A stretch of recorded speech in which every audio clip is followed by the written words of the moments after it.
tardes. Continuamos con nuestro tema acerca de la muerte y el más allá, el proceso de la desincorporación, el proceso de la reincorporación.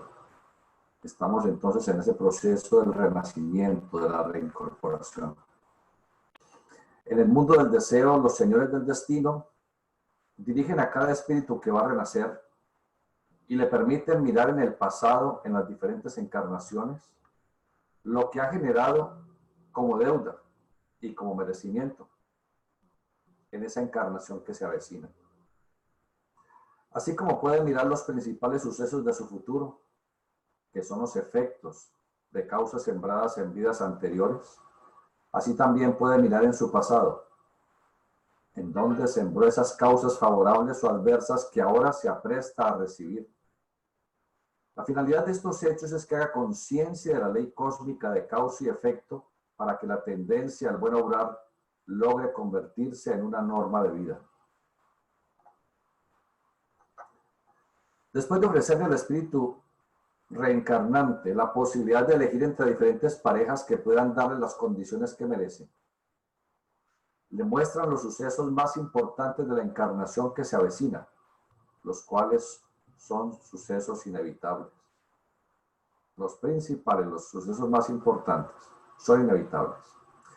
No todas las situaciones por las que habremos de pasar en cada encarnación ya están escritas.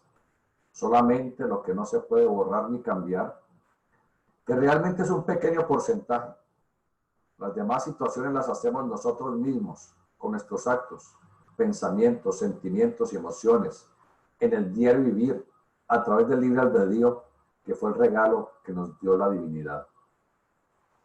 De manera que solamente el llamado karma maduro, sucesos muy serios, no se pueden borrar, ya están prescritos, los hemos escrito nosotros mismos en otras vidas. Pero el resto de la encarnación, muchas cosas, la mayoría de ellas, las vamos escribiendo día a día con nuestros actos, pensamientos, con nuestra forma de ser, de vivir. Por supuesto que hay unos lineamientos genéticos, emocionales, anímicos, morales, materiales, que están delineados por el karma que nosotros mismos hemos generado, porque nosotros no nos castiga Dios, ni los ángeles del destino, ni nadie. Nosotros no nos castiga nadie, ni tampoco nos premia nadie. Solamente recibimos lo que hemos sembrado. Nosotros generamos nuestro destino. Cuando hagamos conciencia de la ley de causa y efecto, entonces dejaremos de estar sembrando tantos desatinos. Iremos cancelando día a día y encarnación tras encarnación muchas deudas preexistentes, para no estar sembrando más deudas negativas. Nuestra vida futura será más amable, más feliz, más perfecta, más sana. Hagamos conciencia de la ley de causa y efecto y esforcémonos por no seguir sembrando causas negativas. El espíritu puede elegir a sus progenitores hasta con 20 años de anticipación.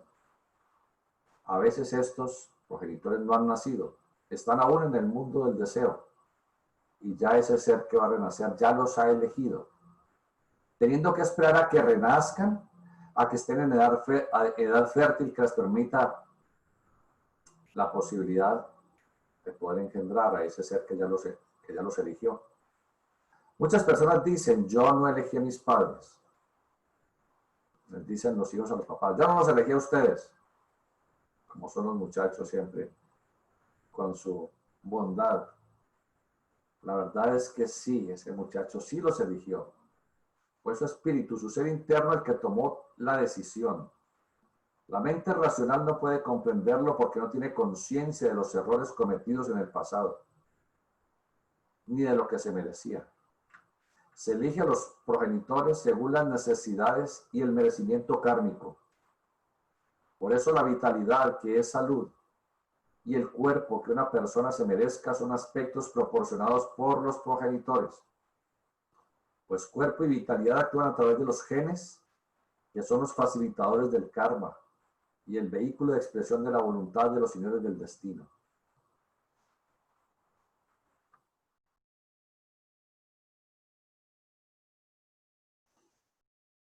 A través del ADN, de los genes, es como se pagan muchas de las deudas preexistentes. Si la persona debe tener una deficiencia orgánica, elige los progenitores que genéticamente van a propiciarle esa deficiencia. En cambio, si debe tener un cuerpo físicamente perfecto, elige aquellos padres que van a proporcionárselo, de manera que las posibilidades son múltiples.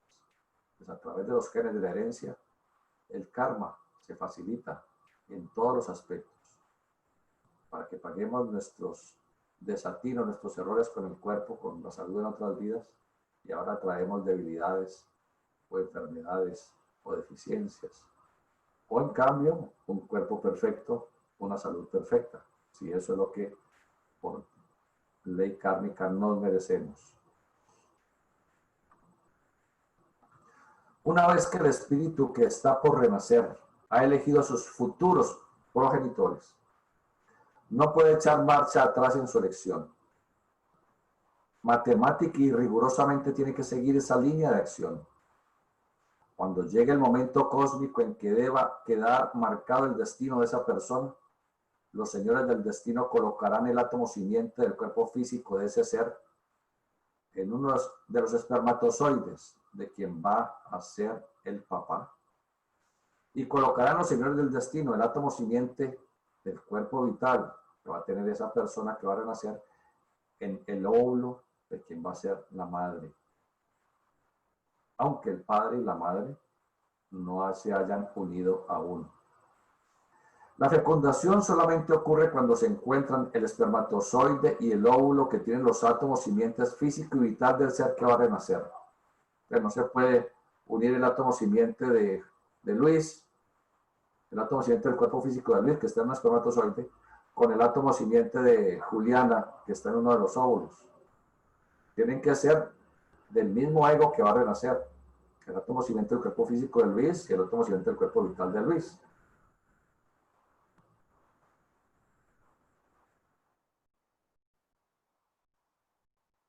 Por eso no todos los espermatozoides van a fecundar óvulos, ni todos los óvulos pueden ser fecundados.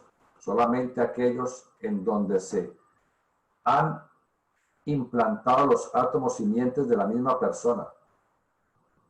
En la fertilización in vitro, los señores del destino implantan el átomo simiente en uno de los espermatozoides del semen que va a fecundar ese óvulo que se encuentra allí, en donde ya los señores del destino han implantado en ese óvulo el átomo simiente del cuerpo vital correspondiente.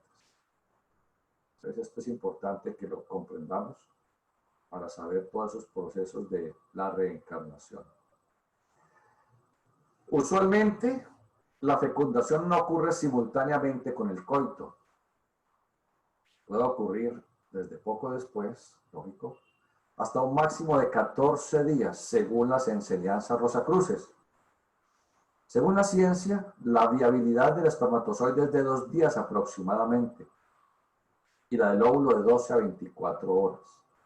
Pero lo que no tiene en cuenta la ciencia es que los espermatozoides y el fluido seminal van a estar en el útero en un ambiente propicio, con la temperatura adecuada, en reposo, esperando a que esté listo el óvulo. Usualmente se hace el horóscopo según el día y la hora del nacimiento de una persona, pero realmente la hora del destino kármico de cada quien es cuando el espermatozoide se fusiona con el óvulo. En ese momento el cigoto es el óvulo fecundado, el óvulo que ya estaba maduro y que fue fecundado. En ese momento el cigoto es inundado por las energías cósmicas, por el mapa astrológico cósmico, marcándole el destino a esa persona a lo largo de su encarnación.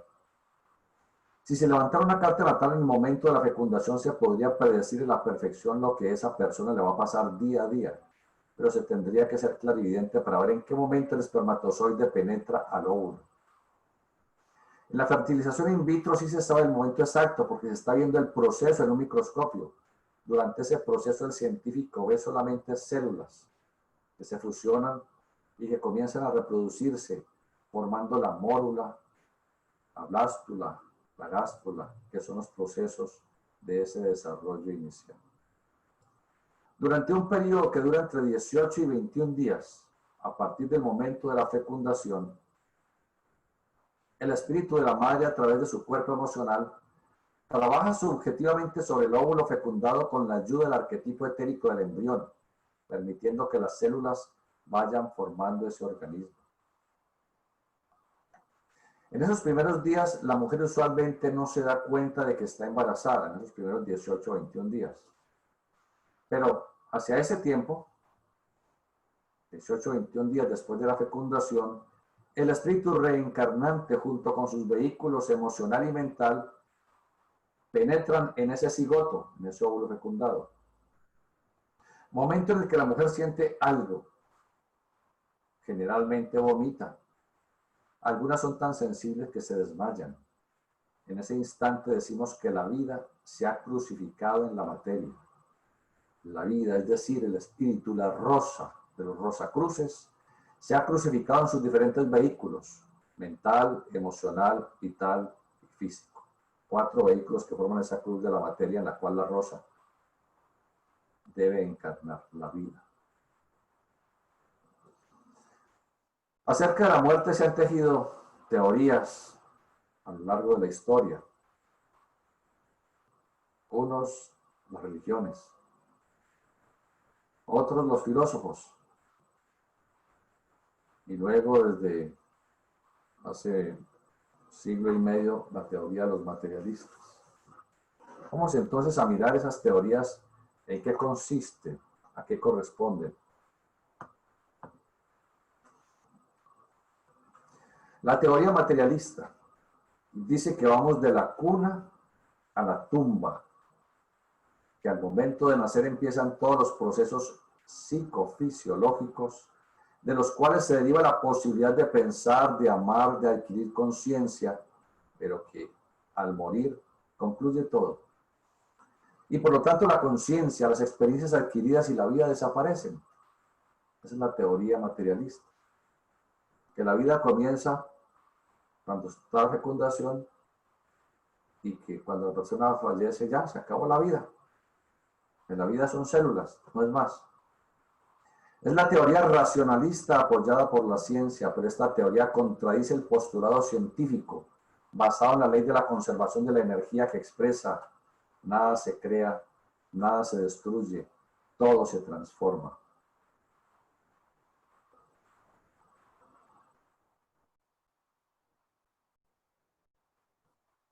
¿Cómo pensar que se van a destruir las capacidades adquiridas en el campo de la conciencia, del amor, de la imaginación creadora, de las facultades intelectuales, la maestría en el arte, en la ciencia, en la literatura o en cualquier campo al momento de morir?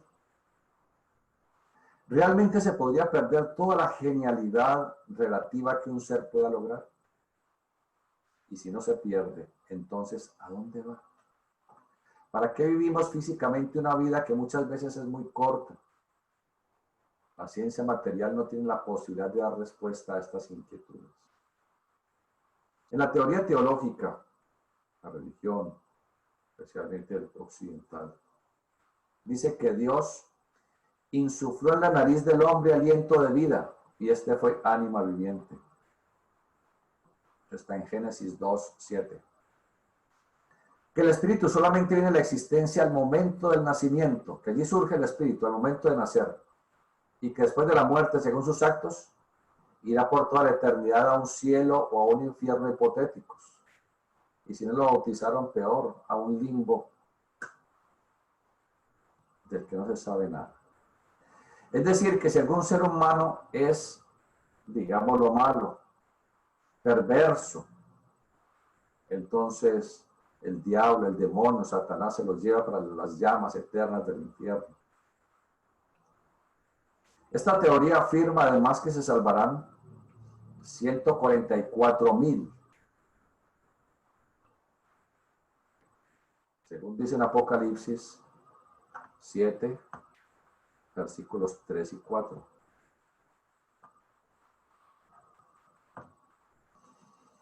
Entonces, que solamente se salvarán 144,000 de estos bien amados hijos de Dios.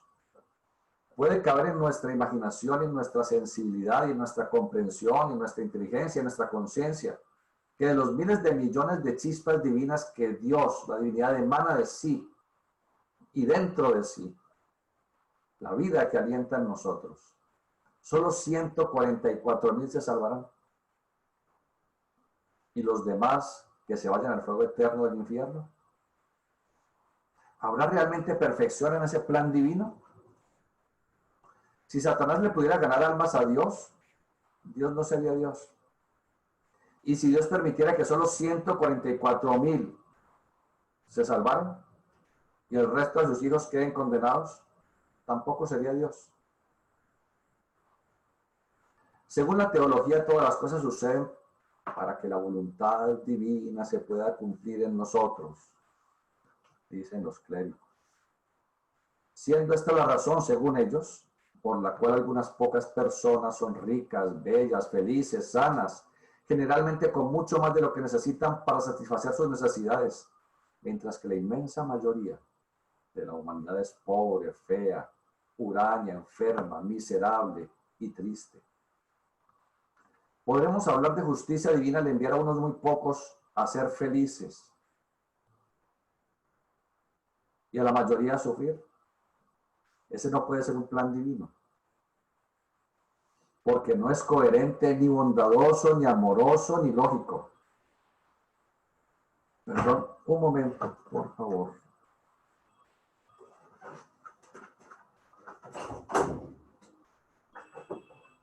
Aló. Aló. Aló. Aló.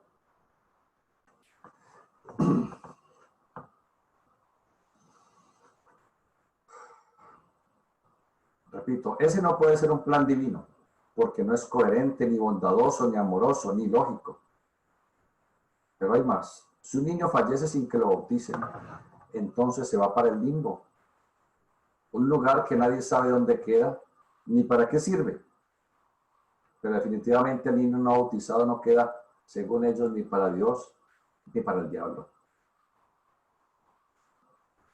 Ni la teoría materialista ni la teológica satisfacen las inquietudes de conocimiento del alma humana.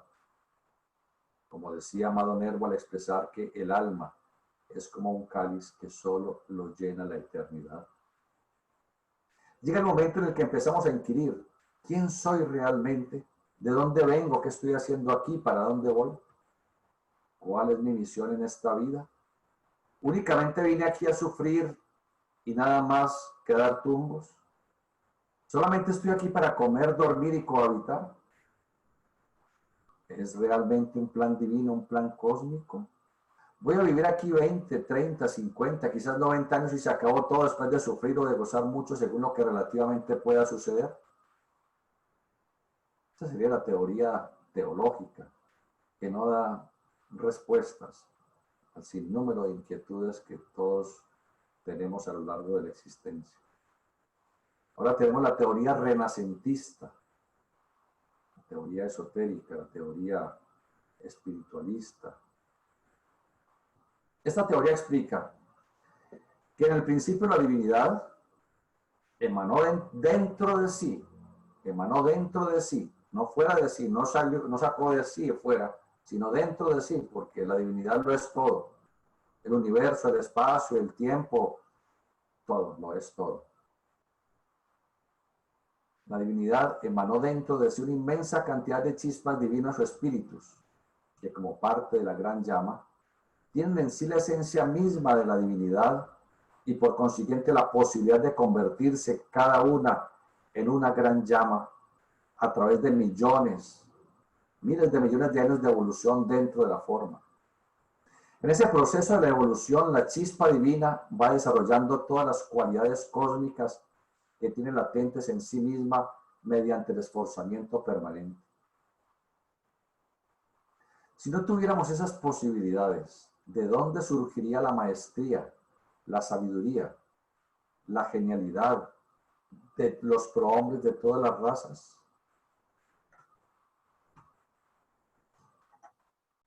Leonardo da Vinci mostró la excelencia en la mecánica, en la física, en la anatomía, en la fisiología, en la pintura, en la escultura y en muchos etcéteras. Cuando le preguntaron cómo había hecho para lograrlo, respondió: es muy sencillo, recuerdo mis últimas 40 vidas.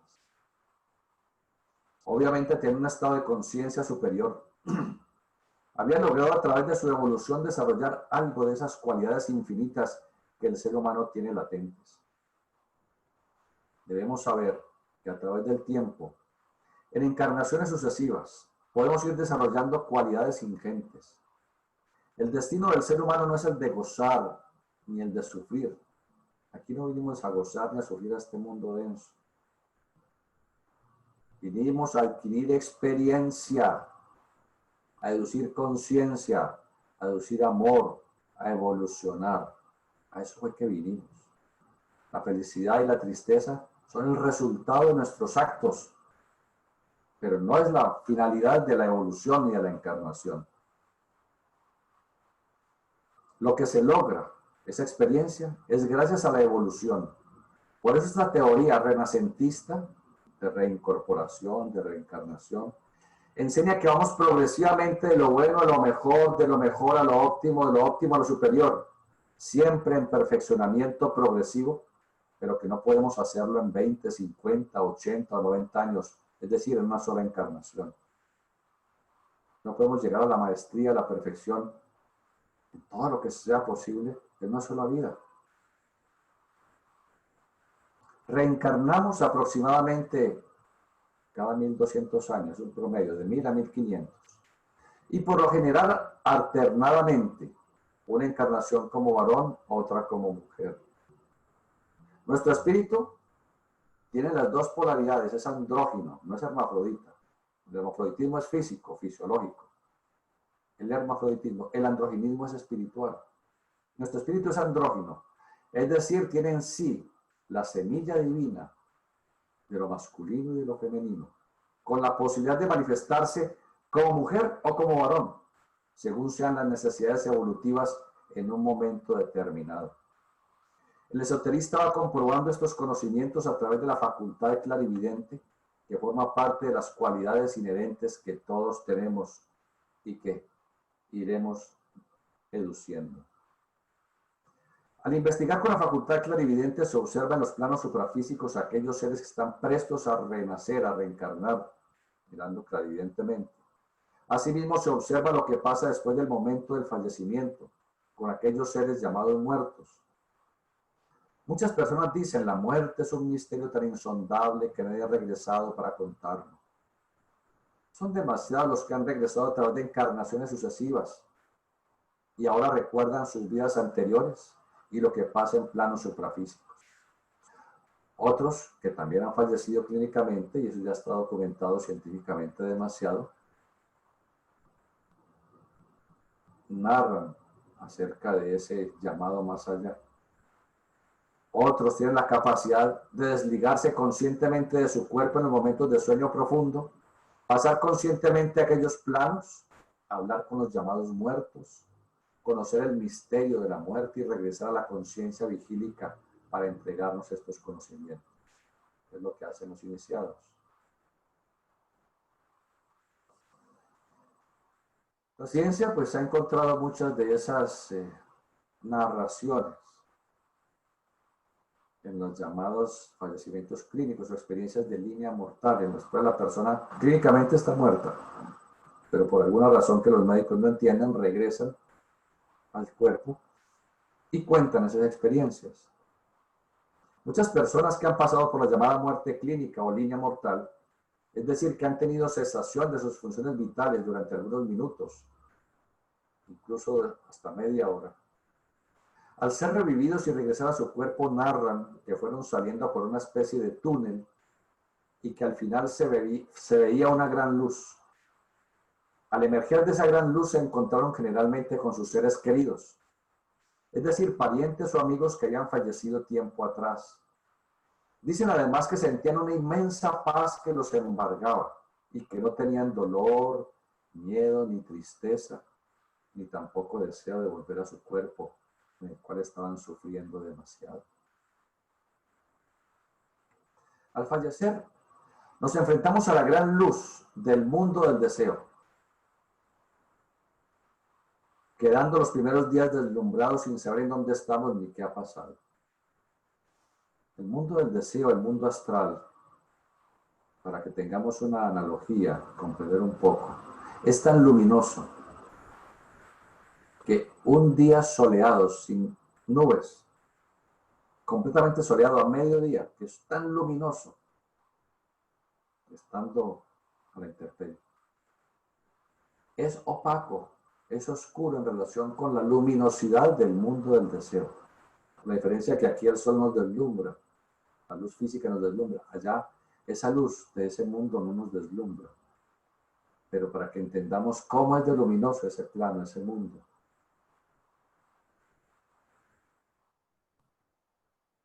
Entonces, así, al fallecer nos enfrentamos a esa gran luz y estamos unos días deslumbrados sin saber exactamente qué es, dónde estamos, aunque los seres queridos están allí acompañándonos, están allí haciendo que nos sintamos tranquilos y prestos para dirigirnos en esos planos. Asimismo, nacer, encarnar, es como venir de la luz y entrar a la oscuridad, donde no se ve nada hasta que se adapta a la visión. Por eso los bebés los primeros días o semanas no siguen nada con la mirada. Ellos miran, pero no distinguen. Están adaptándose a la relativa oscuridad de este mundo físico, porque ellos vienen de la luz, que, aunque lo veamos tan luminoso este mundo, esa aparente luminosidad no es nada comparable a la luminosidad y policromía del mundo del deseo o del astral. En este mundo, en todo el mundo hay médicos que llevan buen tiempo analizando la llamada muerte clínica o línea mortal, sin llegar a conclusiones en lo que respecta a las visiones que tienen al respecto tantas personas que han fallecido por unos minutos y después reaccionan. Algunos neurocirujanos y científicos del cerebro interpretan que la visión del túnel, la paz que se siente, la visión de los seres queridos no es más que la intoxicación o embriaguez cerebral o neuronal producida por la gran cantidad de endorfinas producidas en los momentos de agonía, cuando el cerebro se va quedando sin oxígeno, y que la visión de todos estos parientes y amigos son los recuerdos que la persona tiene almacenados en el cerebro. Es la explicación racional de los neurocientíficos. Estos investigadores expresan además que el hecho de que algunos pacientes manifiesten haber visto su cuerpo allí, ellos flotando y viendo su cuerpo en la camilla, en la cama, y a los cirujanos que los operaban, son fantasías de la mente cuando la persona va quedando inconsciente negando que aquello realmente pueda ocurrir, como en el caso citado por un neurocirujano. Decía así este neurocirujano relatando. Una paciente con un tumor de la silla turca en la base del cerebro, silla turca de las esfenoides, donde se localiza la glándula hipófisis, requería una cirugía de altísimo riesgo. Los cirujanos le expresaron la gran probabilidad de que falleciera durante ese procedimiento, el que duró unas 8 horas. La paciente fue sometida a anestesia profunda y cuando los cirujanos comenzaron a operar, ella se observó súbitamente fuera del cuerpo. Veía todo lo que los cirujanos estaban haciendo. Notaba que una enfermera le punzaba un brazo y que le decía al doctor que no encontraba la vena, a lo que el doctor le respondía que realizara el procedimiento en el otro brazo. Fueron una serie de situaciones que la señora pudo observar mientras su cuerpo estaba siendo intervenido quirúrgicamente. Visualizó luego el paso a través de un túnel de luz, en donde se encontró con sus seres queridos ya fallecidos, quienes le dijeron: puedes quedarte con nosotros o puedes regresar a tu cuerpo. Pero si regresas, tienes que cambiar tu régimen de vida y debes llevar esta información a otras personas. La señora les decía que ella no quería regresar, que allí se sentía muy bien, mientras que en su cuerpo estaba sufriendo terribles dolores debido al tumor que padecía. Finalmente, uno de sus parientes la indujo a regresar a su cuerpo. Se despertó en ese instante, sintiéndose constreñida, como en una celda, como si estuviera encadenada. Eso es lo que siente el espíritu cuando es arrojado dentro del cuerpo denso. Es una situación difícil porque muchas veces el cuerpo denso constriñe demasiado, especialmente cuando hay enfermedades, penas, dolores, sufrimiento, hambre, vejez. En cambio, en las regiones suprafísicas nos liberamos de las limitaciones inherentes al cuerpo denso y al mundo físico. Muchas personas cuentan que cuando se estaban ahogando, antes de quedar inconscientes, observaron toda su vida. Esto es debido a que el cuerpo vital se sale súbitamente del cuerpo físico en el caso de ahogamiento en el agua, produciendo un estado de inconsciencia. La persona que no le corresponde desincorporar en ese momento alcanza a ser rescatada oportunamente y como el cordón plateado no se ha roto en el corazón, puede volver a su cuerpo, restablecerse y continuar su actividad. Quienes han caído a un lago helado y 30 o 45 minutos después han sido rescatadas en estado de inconsciencia, al hacerles maniobras de resucitación, reaccionan y su salud continúa como si nada hubiera ocurrido, aunque se ha dado el caso de personas clínicamente muertas, después de 20 o 30 minutos sin respirar, despertaron en la morgue sin ningún daño cerebral.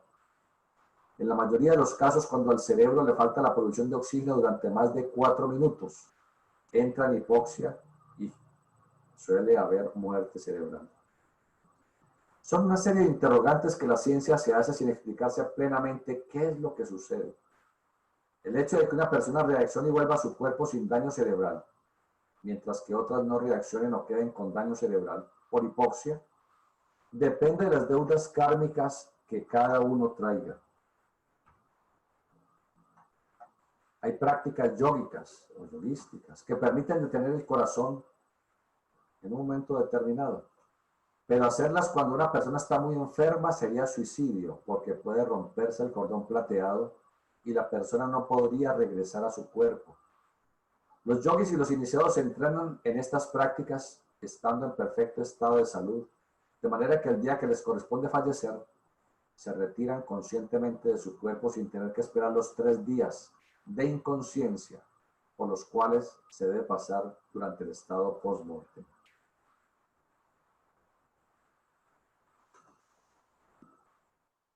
Analicemos ahora lo que son esos aspectos que fueron muy conocidos en la primera mitad del siglo pasado y en el siglo antepasado y tras antepasado. Antiguamente era muy común la obsesión por espíritus, obsesión a espíritu. Y estaba muy en boga la mediunidad, el espiritismo. Eso ya ha entrado prácticamente en desuso. Son muy pocas las personas que aún cultivan esas técnicas. El espiritismo o mediunidad es casi tan antiguo como la historia de la humanidad, pero fue popularizado hace unos 180 años, 160, por el francés Allan Kardec. Allan Kardec nació en 1804, falleció en 1869, nació en Lyon, Francia, y murió en París. Su verdadero nombre era Léon Hipólito Denisard Rivail, pero se le conoció como Allan Kardec.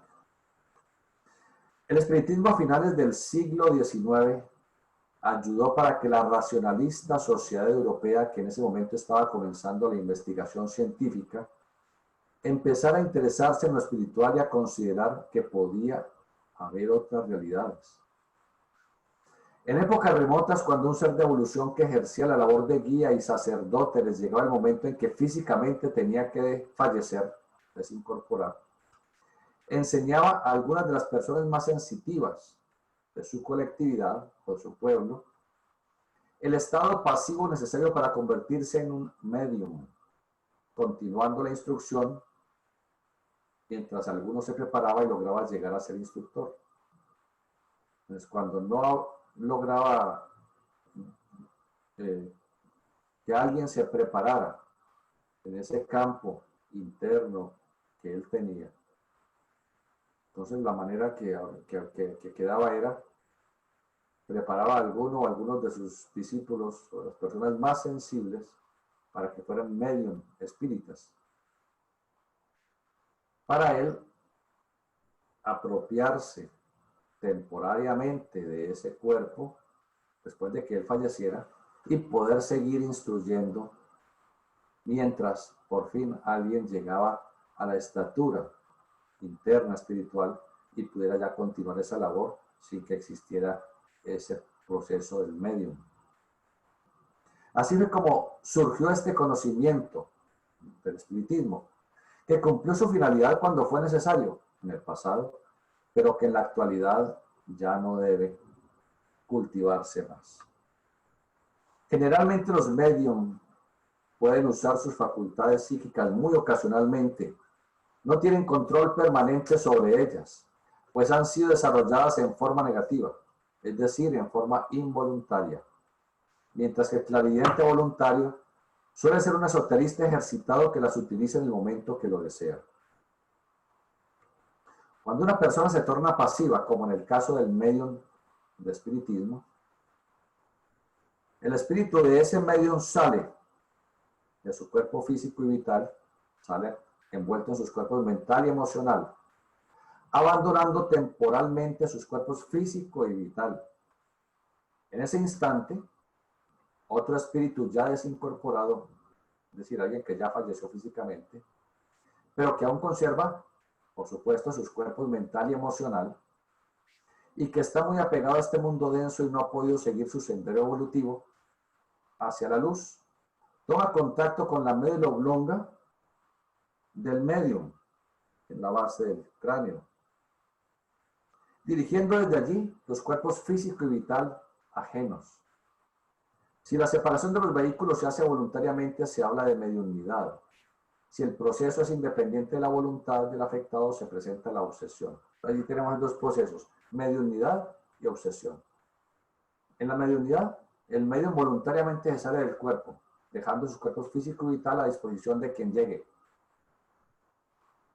En la obsesión por espíritus es diferente.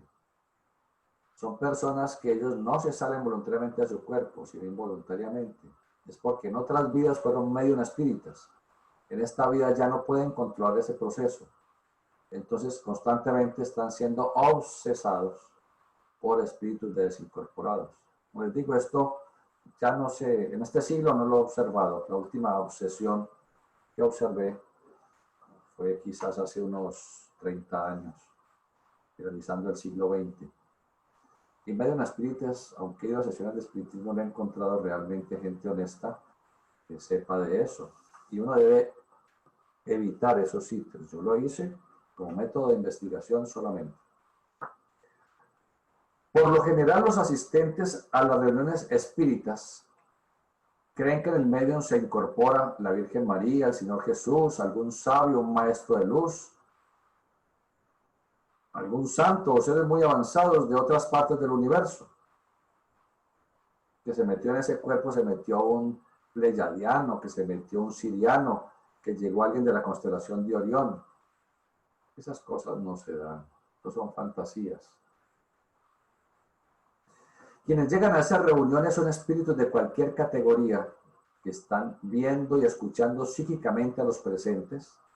Por eso saben lo que esas personas quieren escuchar, esa o esas personas quieren escuchar. Y aprovechan para presentarse diciendo que son personajes muy importantes. En el siglo pasado, en las reuniones espíritas, llegaba el Señor Jesús, la Virgen María, llegaba San no sé quién. Ya en este siglo, en esas reuniones supuestamente espíritas, llegan los pleyadianos y los sirianos. Eso no, realmente no tiene validez. Si razonamos un poco, resulta ilógico pensar que seres tan avanzados, como Jesús, por ejemplo, puedan estar perdiendo el tiempo aquí o allá esperando a ver qué tontería les van a preguntar.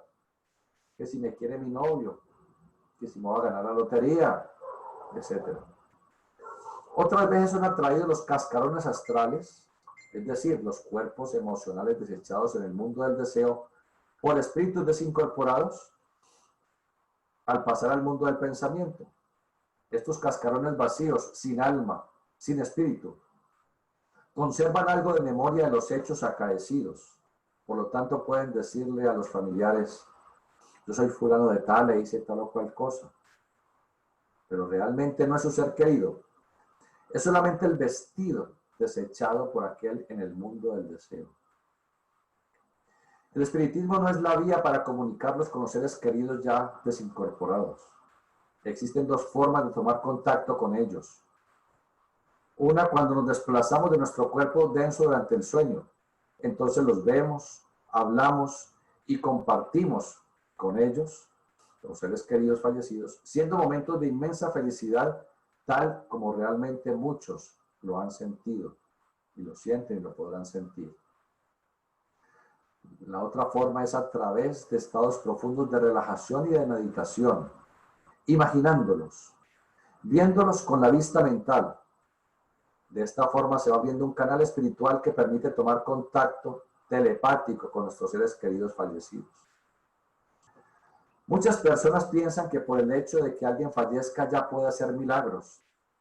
Este es el origen de la antigua costumbre de rezarle a las ánimas del purgatorio o de tratar de hacer contacto con fallecidos a través de algún medium para que las ánimas les den plata, les den salud, para que les cuiden la casa, etc.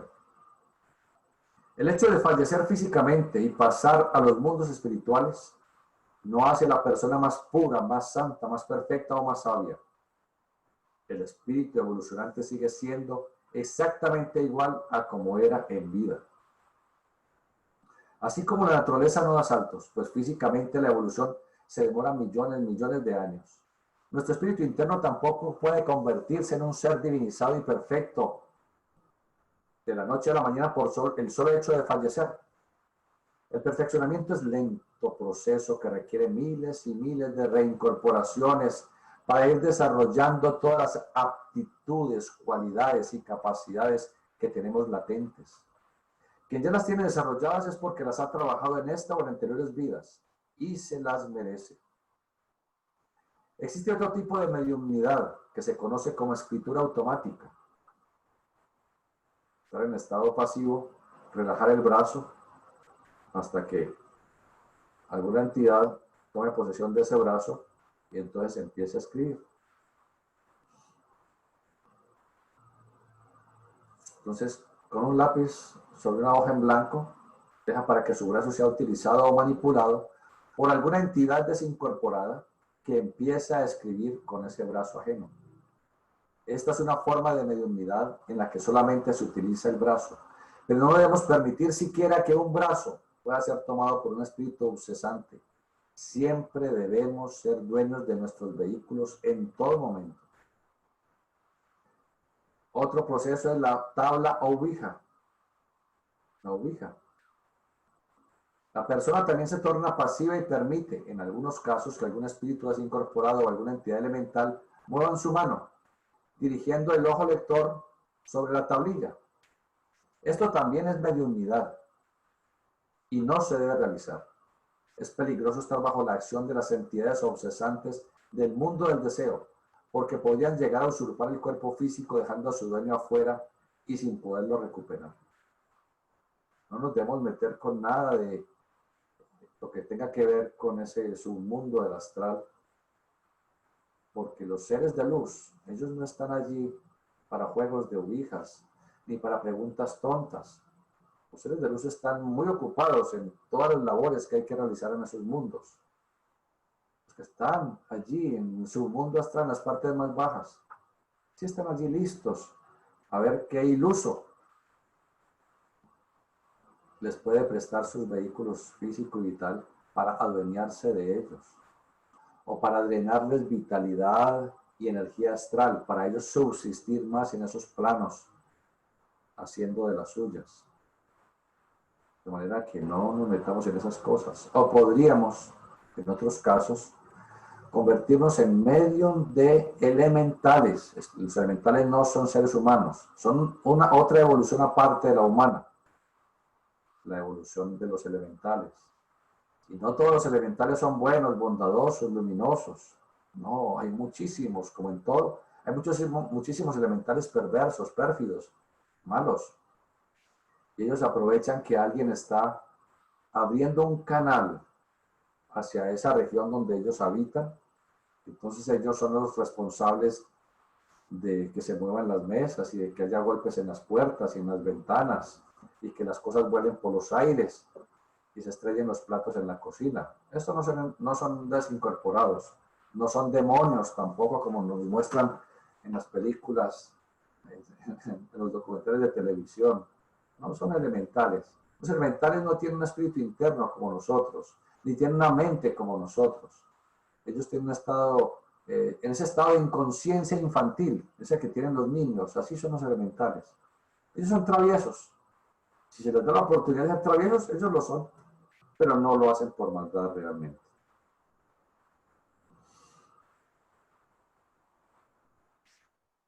En el caso de la obsesión espírita,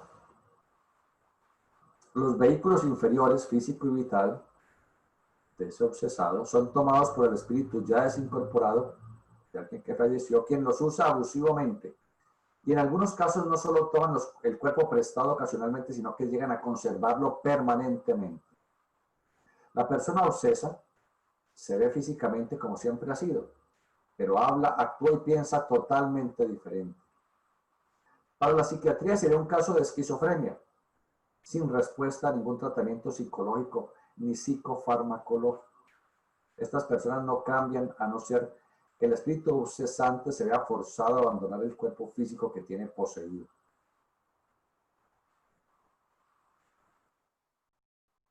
Podemos distinguir si una persona está obsesa o es un problema psiquiátrico por el reflejo pupilar, reflejo de la pupila. En la oscuridad la pupila se dilata y con la luz la pupila se contrae. Porque la pupila está bajo la regencia directa del cerebro y del espíritu interno. Cuando el espíritu pierde el control de su cuerpo físico, la pupila queda contraída permanentemente, porque está bajo obsesión espírita. De ahí que los ojos de los obsesos permanezcan con la mirada perdida. Entonces, antiguamente, para mirar si una persona está obsesa, no los científicos, sino un esoterista, sometían los ojos de una persona a la luz y a la sombra. Y se veía reflejo pupilar. Si a la luz se contraía y a la sombra se dilataba la pupila. Entonces sabían que el problema era psicológico y no de obsesión espiritual. Pero cuando la pupila se queda contraída permanentemente, aunque esté en la oscuridad, entonces se sabía que era un problema de obsesión espírita y ya sabían que deben de actuar en la médula oblonga sobre esa persona para tratar de quitar esa obsesión que estaba allí suscitándose. Esto ya lo explicamos hace 2 meses en otra charla. Aunque la obsesión espírita hoy en día es extremadamente rara, se dio con mucha frecuencia durante los siglos y milenios anteriores, porque la humanidad como colectividad estaba más atrasada en la evolución. Hoy en día estamos en un punto de tanto materialismo y positivismo que ya no respondemos fácilmente a este tipo de situaciones. Por lo tanto, encontrar personas obsesas por espíritus fallecidos, desincorporados, es prácticamente imposible, por lo menos en las naciones actuales llamadas civilizadas. Entonces vemos diferentes tipos de aspectos patológicos de la psique. Ahora vamos a aprender a meditar en la muerte. A principios de la semana pasada, hace ya 2 semanas, les hice una pequeña meditación acerca de la muerte. Vamos a aprender a hacer esa meditación en la muerte para que le quitemos ese temor, ese miedo al fallecimiento, que eso no debe ser en nosotros. Debiéramos meditar en la muerte para conocer la indestructibilidad del espíritu y para comprobar que la muerte para el espíritu no existe.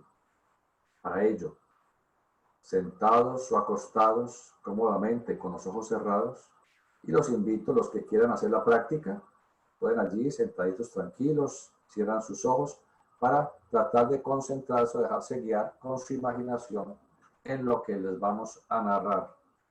El que lo quiera hacer, por supuesto. Entonces uno sentado o acostado cómodamente con los ojos cerrados, proceder a imaginar el siguiente texto, que podemos grabarlo, para seguirlo al momento de hacer la visualización y repetirlo si es necesario. Llegamos a una funeraria. Entramos a un salón, vemos un féretro, velas, flores, todo lo que usualmente se observa allí. La pregunta que nos hacemos es, ¿quién está en el féretro? Observamos de lejos que el féretro tiene la tapa correspondiente al visor superior levantada. Recuerden que estamos imaginando. Pueden seguir con su imaginación y ojos cerrados. Observamos de lejos que el féretro tiene la tapa correspondiente al visor superior levantada. Con curiosidad nos acercamos a mirar el cadáver.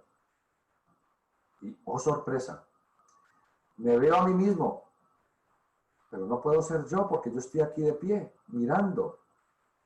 Si yo estoy aquí, ¿por qué estoy allá? Si estoy vivo, ese cuerpo no puedo ser yo, aunque ese es el cuerpo que usaba. El yo, el espíritu, es el centro de conciencia. Si con la imaginación podemos mirar ese cuerpo físico inerte de uno mismo, es porque uno está vivo, porque ese cuerpo no es la vida. Al abandonar el cuerpo, la conciencia permanece. Al vernos sin el cuerpo físico, afirmamos que somos espíritu, que seguimos vivos. Nuevamente seguimos en esta concentración con los ojos entornados. Salimos de allí e instantáneamente aparecemos en el campo, en un lugar rodeado de árboles. Sentimos incluso el viento moviendo las ramas de los árboles. Más allá, observamos un río de aguas cristalinas, profundo y caudaloso. A los lados del río vemos inmensas rocas y observamos también una gran fogata. Sentimos gran placidez. Sentimos la libertad de no estar atados a un cuerpo material. Nos metemos al río. Nos sentamos en el fondo del mismo y para que nuestro cuerpo inconsútil no sea llevado por las aguas, nos asimos a una roca. Estamos debajo del agua disfrutando el momento y nos damos cuenta que podemos vivir. Incluso podemos respirar dentro del agua sin ahogarnos. No sentimos angustia de ninguna clase. Es decir, somos inmortales en el agua. El agua no nos puede afectar porque somos espíritu. Al confirmar que con espíritu somos inmortales en el agua, salimos de allí y nos dirigimos hacia una roca gigante que se encuentra al lado del río. Nos metemos de cabeza en ella y atravesamos la roca. Tampoco nos sucede nada. En nuestro vehículo espiritual nos damos cuenta que la materia es una ilusión, que la materia no puede limitar al espíritu, que seguimos siendo nosotros mismos aún habiendo permanecido bajo el agua e incluso habiendo atravesado la materia más densa. Nos dirigimos ahora hacia la hoguera de grandes llamas y entramos en ella. Aunque la fogata cubre todo nuestro cuerpo, no nos quema. Las llamas no pueden destruirnos. Conservamos nuestra individualidad, nuestro yo soy, nuestro centro de conciencia.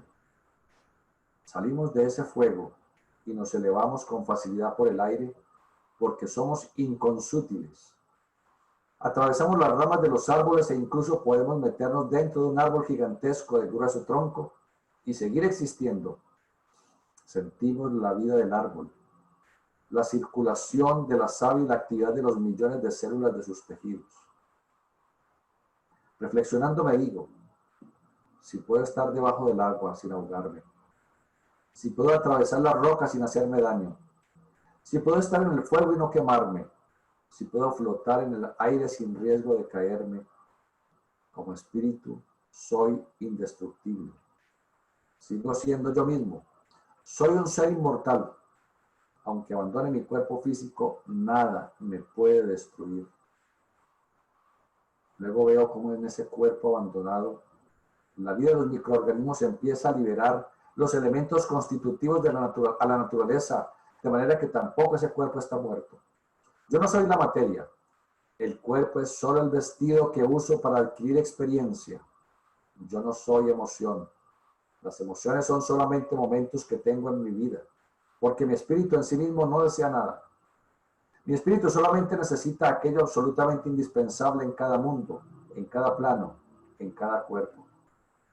Hoy he aprendido, porque lo he sentido y lo he vivido, que la muerte no existe,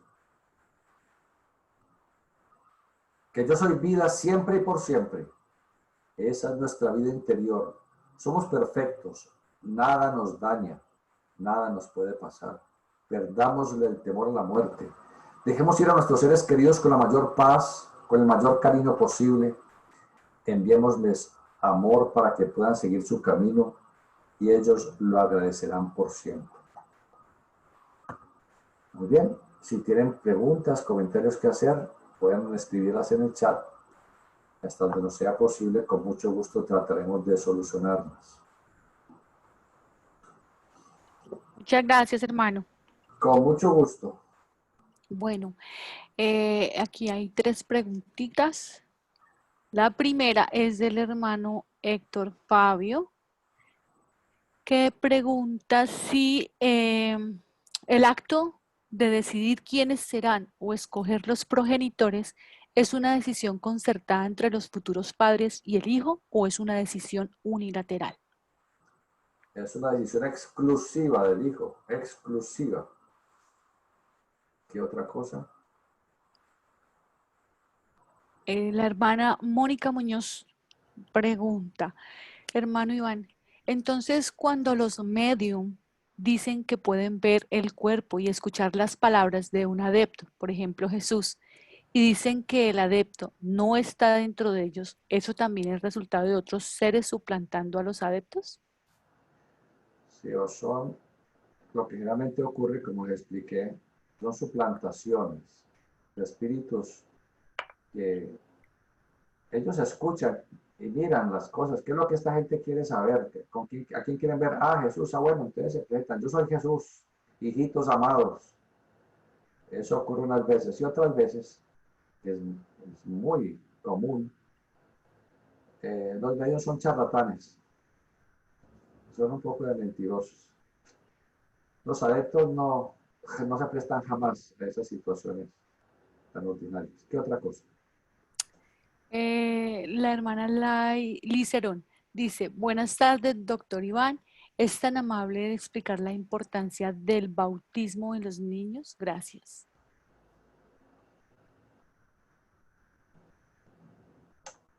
Bueno, esto ya lo narramos en otras clases. El bautismo es un proceso simbólico. Lo estudiamos en la hora anterior, en el cristianismo místico esotérico, hablamos del bautismo como uno de los procesos de la iniciación, que la iglesia lo tomó como algo simbólico, para hacer referencia a cómo eh, las llamadas aguas de la vida deben iluminar nuestra conciencia. Y por eso también en todas las antiguas catedrales e iglesias, hoy en día no, antiguamente, existía una pila, un agua, a la entrada de toda iglesia. Entonces el fiel humedecía la mano en el agua y las llevaba a la frente. Son símbolos, símbolos de la iniciación. Ahora, que el proceso del bautismo como ritual católico o ritual de cualquier grupo tiene una finalidad también secundariamente mágica, que de alguna manera protege a ese niño contra entidades o fuerzas negativas. Sí, tiene su valor y desde ese punto de vista hay que reconocer. ¿Qué otra cosa? No, hermano, no hay más preguntas escritas, solo recordarles a los hermanos que el libro Cristianismo Místico está en la página web y está en el blogspot de la orden. Bueno, muchas gracias a todos. Feliz tarde. Miércoles. Espero nos veamos otra vez. Gracias. Bueno, hermano, muchísimas gracias. A usted, hermana. Gracias.